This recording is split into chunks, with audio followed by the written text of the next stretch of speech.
எல்லாருக்கும் ஹாய். என்னோட பேர் இர்ஃபான். இந்த வீடியோவில் வந்துட்டு நம்ம பெர்லினோட 3D ஹெட்டை வந்து எப்படி ஒரு 3D பாடியோட கனெக்ட் பண்ணுறதுன்னு பார்க்க போகிறோம்.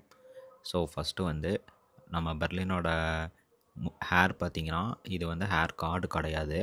இந்த ஹேர் வந்துட்டு நம்ம வேறு எந்த சாஃப்ட்வேர்லேயும் நம்ம எக்ஸ்போர்ட் பண்ண முடியாது. ஏன்னா இது வந்து பிளெண்டரில் இருக்கிற ஹேர் பார்ட்டிகல்ஸ். இது பிளெண்டருக்குள்ளே மட்டும்தான் சப்போர்ட் ஆகும். இப்போ நீங்கள் இதை வந்து ஒரு கேமில் இம்போர்ட் பண்ணணும் அப்படின்னு நினச்சிங்கன்னா, இதில் இருக்கிற முடி வந்து அந்த கேமில் வந்து வராது. வெறும் ஃபேஸ் மட்டும்தான் வரும். ஸோ இப்போ முடியை வந்துட்டு வர வைக்கணும் அப்படின்னா, முடியை வந்துட்டு நம்ம முதல்ல ஹேர் கார்டாக மாற்றணும். ஸோ இதுக்கு வந்துட்டு ஹேரை வந்துட்டு நம்ம கர்வ்ஸாக வந்து ஃபஸ்ட்டு சேஞ்ச் பண்ணணும். ஸோ இங்கே நான் வந்து கர்வாக சேஞ்ச் பண்ணிக்கிறேன். ஸோ அதை கிளிக் பண்ணக்கப்புறம் இருக்கிற ஒவ்வொரு ஸ்ட்ராண்டுமே வந்துட்டு கர்வாக வந்துட்டு கன்வெர்ட் ஆகும். ஸோ இப்போ வந்து அதில் இருக்கிற எல்லா முடியும் வந்துட்டு கர்வாக கன்வெர்ட் ஆயிடுச்சு. இப்போ நான் எடிட் மோட் போகும்போது இங்கே கஜன்னு எல்லாமே தனித்தனி ஹேராக இருக்குது. இப்போ பார்த்தீங்கன்னா அந்த ஹேரில் வந்துட்டு ஒவ்வொரு நோடுமே இருக்கும். அதில் வந்து ஒவ்வொரு ஹேருக்குமே அதே மாதிரி இருக்கும். இப்போ வந்து இதில் வந்து கர்வ்ஸ் டேட்டான்னு ஒரு ஆப்ஷன் இருக்கும். அந்த கர்வோட ஐக்கான் போட்ட மாதிரி அந்த இதை கிளிக் பண்ணிங்கன்னா கீழே வந்து ஜியாமெட்ரியில் எக்ஸ்க்ளூடுன்னு ஒரு ஆப்ஷன் இருக்கும். ஸோ இந்த எக்ஸ்க்ளூடு என்ன பண்ணுன்னா, அந்த ஒவ்வொரு ஹேர் ஸ்டாண்டு மேலேயும் ஒரு கார்டை வந்து க்ரியேட் பண்ணும். அதாவது ஒரு பிளேனை வந்து க்ரியேட் பண்ணும் அது மேலே. ஸோ வந்து நம்ம முடி எந்த ஷேப்பில் இருக்கோ அதே ஷேப்பில் அந்த பிளேன் வந்து தனித்தனியாக க்ரியேட் ஆகும். அதை க்ரியேட் பண்ணக்கப்புறம் அதை நம்ம மெஷ்ஷாக கன்வெர்ட் பண்ணிடலாம். ஸோ இப்போ வந்துட்டு நமக்கு அந்த ஒவ்வொரு முடியாக இருந்துச்சுல, அது வந்து ஒரு பிளேனாக வந்து கன்வெர்ட் ஆயிரும். அதாவது ஒரு 3D பிளேன் எப்படி இருக்கும், ஒரு பாக்ஸ் அந்த மாதிரி ஆயிரும். இதுக்கு மேலே நம்ம வந்து அந்த முடியோட டெக்ஸ்சரை வந்து போட்டுருவோம். ஸோ இப்போ இதுதான் அந்த பிளேனு. இப்போ இதுக்கு மேலே நம்ம வந்து ஹேர் கார்டோட டெக்ஸ்சரை வந்து போடணும். ஸோ ஹேர் கார்டுனா என்னென்னா, இப்போ நீங்கள் சும்மா நெட்டில் போய்ட்டு ஹேர் கார்டு டெக்ஸ்சர் அந்த மாதிரி அடிச்சிங்கன்னா உங்களுக்கு வந்து நிறைய இமேஜஸ் வரும். ஸோ இதெல்லாம் வந்துட்டு கேமில் வந்து யூஸ் பண்ணுவாங்க. ஸோ கேமில் வந்துட்டு ஹேர் ஸ்ட்ராண்டை வந்துட்டு ரெண்டர் பண்ணோன்னா ரொம்ப ஹெவியான இது தேவை, ஜிபியூ தேவை. அதனால் எந்த கேம்லேயும் அந்த மாதிரி பண்ண மாட்டாங்க. ஸோ அதுக்கு பதிலாக இந்த மாதிரி ஹேர் கார்ட்ஸ் வச்சுக்குவாங்க. ஸோ ஆல்ரெடி ப்ரீ ரெண்டர் பண்ண ஹேர் டெக்ஸ்சரை வந்துட்டு இந்த மாதிரி பிஎன்ஜி மாதிரி வச்சுக்குவாங்க. இதை வந்துட்டு அந்த இடத்துல பிளேன் மேலே லோட் பண்ணிடுவாங்க. ஸோ பிளேன் மேலே ஒரு பிஎன்ஜி போடுற மாதிரி. இப்போ வந்துட்டு நம்ம என்ன பண்ண போகிறோன்னா, ஒரு ஹேர் டெக்ஸ்சரை சாம்பிளுக்கு எடுத்துகிட்டு சாட்ஜிபிடியில் போயிட்டு அந்த ஹேர் ஸ்டாண்டை வந்துட்டு நம்ம ஜென்ரேட் பண்ண போகிறோம். ஸோ அந்த இமேஜை வந்துட்டு நான் ட்ராக் பண்ணி சாட்ஜிபிடியில் போட்டுட்டு இதில் வந்து சும்மா நான் ஒரு ப்ராம்ப்ட் கொடுக்குறேன், இந்த மாதிரி ஒரு ஹேர் ஸ்டாண்டை வந்து க்ரியேட் பண்ணு அப்படின்ட்டு. உங்களுக்கு ரொம்ப ரியலிஸ்டிக்காக வேணும்னா நீங்கள் நெட்டில் வந்துட்டு மற்றவங்க யாராச்சும் க்ரியேட் பண்ணியிருப்பாங்க, அதை வந்துட்டு நீங்கள் டவுன்லோட் பண்ணிக்கலாம். ஸோ அது நெட்டில் தேடுறது கொஞ்சம் கஷ்டம். ஏன்னா ரொம்ப ரேராக தான் பண்ணியிருக்காங்க. மற்றவங்களாம் வந்து பெய்டு சாஃப்ட்வேராக தான் போட்டிருக்காங்க. ஸோ இப்போ நான் வந்துட்டு சாட்ஜிபிடியில் க்ரியேட் பண்ணிட்டு கொஞ்சம் அது மேலே ஒரு ஒயிட் லைன்ஸ் ஆட் பண்ணிக்கிறேன். ஸோ ஏன்னா அந்த ஹேரில் வந்துட்டு கொஞ்சம் ஒயிட் கலர் முடியும் நமக்கு தேவை. இப்போ நான் வந்து இதை ஒரு பிஎன்ஜியை சேவ் பண்ணிட்டு இங்கே வந்துட்டு நான் அந்த ஹேர் மேலே அந்த பிஎன்ஜி வந்து அப்ளை பண்ண போகிறேன். இப்போ ஹேரை கிளிக் பண்ணிட்டு நான் வந்து ஒரு மெட்டீரியல் க்ரியேட் பண்ணுறேன். மெட்டீரியலில் வந்துட்டு இமேஜ் டெக்ஸ்சரில் வந்து ஒரு புது இமேஜை வந்து அதுக்கு மேலே போட போகிறேன். ஸோ இதுதான் அந்த இமேஜு. இப்போ நான் இமேஜ் போட்டக்கப்புறம் பார்த்தீங்கன்னா அது வந்து ஃபுல்லாக அந்த பிஎன்ஜி தெரியாமல் ஃபுல்லாக ஸ்கொயராக இருக்குது. அந்த ஸ்கொயரை வந்துட்டு போக்குறதுக்கு நம்ம வந்து அந்த பிஎன்ஜியில் இருக்கிற டிரான்ஸ்பரன்சியை வந்து இந்த கார்டில் வந்து நம்ம ரிமூவ் பண்ணணும்.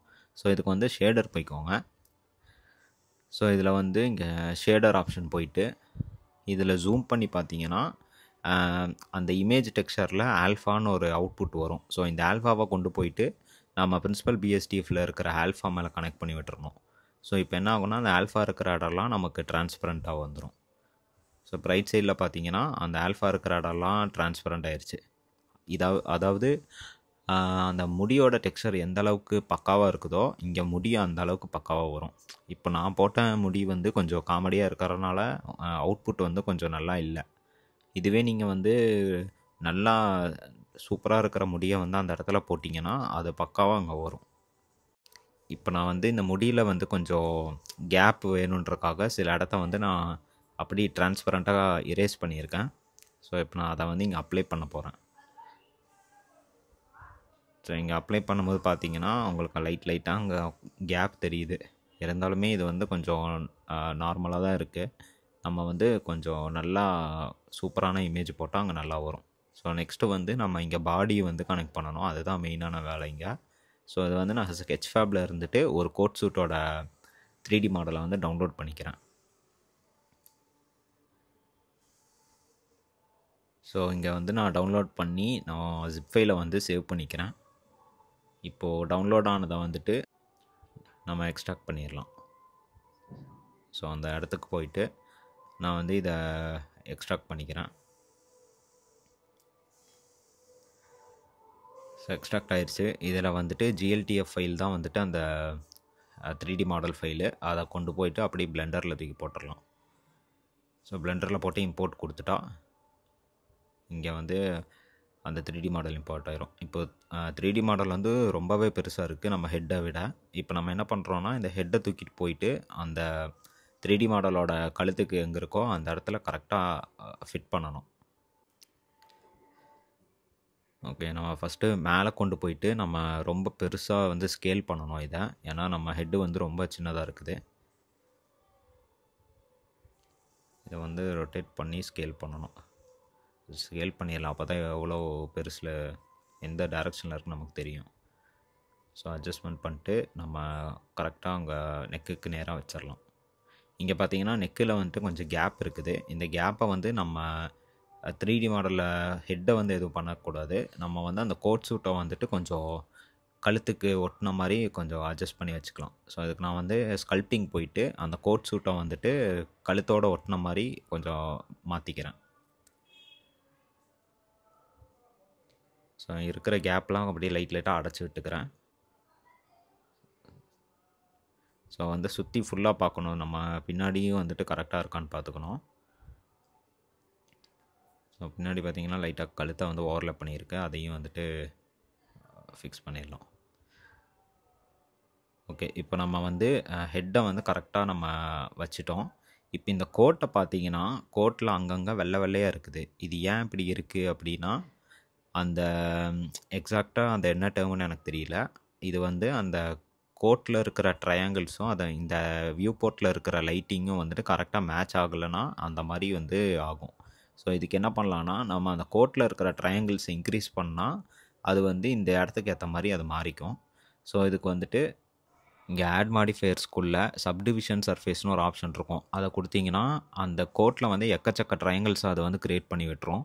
ஸோ அது எக்கச்சக்கமாக ட்ரையாங்கிள்ஸ் இருக்கிறனால அது வந்து கொஞ்சம் அந்த வெள்ளை வெள்ளையாக இல்லாமல் அது ஸ்மூத்தாக மாறிடுது. ஸோ இப்போ பார்த்தீங்கன்னா நான் டைரெக்டாக கொடுத்தனால உங்களுக்கு அது என்னன்னு தெரிஞ்சிருக்காது. இப்போ வந்து நான் கையை வந்து பண்ணும்போது காட்டுறேன். ஸோ ஃபஸ்ட்டு நம்ம இந்த கோட்டில் பண்ணுறத வந்து அப்ளை பண்ணிடலாம். இப்போ இந்த ட்ரையாங்கிள்ஸை பார்த்தீங்கன்னா ஒரு மாதிரி கச்சன்னு நிறையா ஒரு ஸ்பைடர் வெப்பு மாதிரி இருக்கும். ஸோ ரொம்ப நிறையா ட்ரையாங்கிள்ஸ் கரெக்டாக இருக்கிறனால அந்த இடம் வந்து நம்ம அந்த கோட் வந்து ரொம்ப ஸ்மூத்தாக இருக்குது.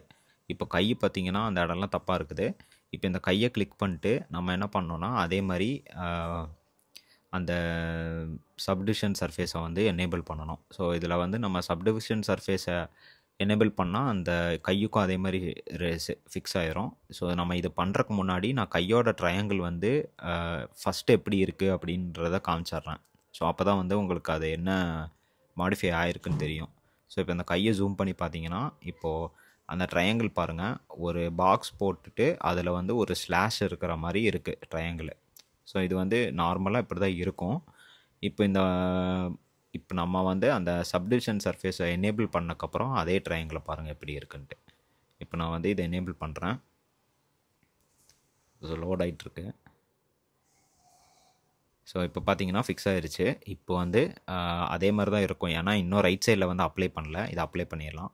இப்போ வந்து அதே ட்ரையாங்கிளை பாருங்கள், ஃபுல்லாக அப்படி ஸ்பைடர் வெப்பு மாதிரியே இருக்கும். ஏன்னா இப்போ வந்து எக்கச்சக்க ட்ரையாங்கிள்ஸ் வந்து அந்த இடத்துல ஆட் ஆகிருக்கு. ஸோ அது ஆட் ஆனனால நமக்கு வந்து அந்த வெள்ளை வெள்ளையாக இருந்தது போயிட்டு அது ஸ்மூத்தாக மாறிடுச்சு. ஸோ எல்லோரும் எப்படி வந்து ஒரு 3D பாடி மேலே எப்படி வந்து இந்த ஹெட்டை வந்து அட்டாச் பண்ணுறதுன்னு சில பேர் கேட்டிருந்தாங்க. அதுக்காக தான் நான் இந்த வீடியோ பண்ணியிருந்தேன். ஸோ நெக்ஸ்ட் வீடியோவில் வந்து உங்களோட 3D ஃபேஸை பண்ணுறதுக்கு மைனுன்னு கமெண்ட் பண்ணுங்கள். நான் நெக்ஸ்ட் வீடியோவில் வந்து உங்களோட 3D ஃபேஸை க்ரியேட் பண்ணி இதே மாதிரி வேறு ஏதாச்சும் உங்களுக்கு அனிமேஷன் கொடுக்கறது அந்த மாதிரி இது பண்ணுறேன்.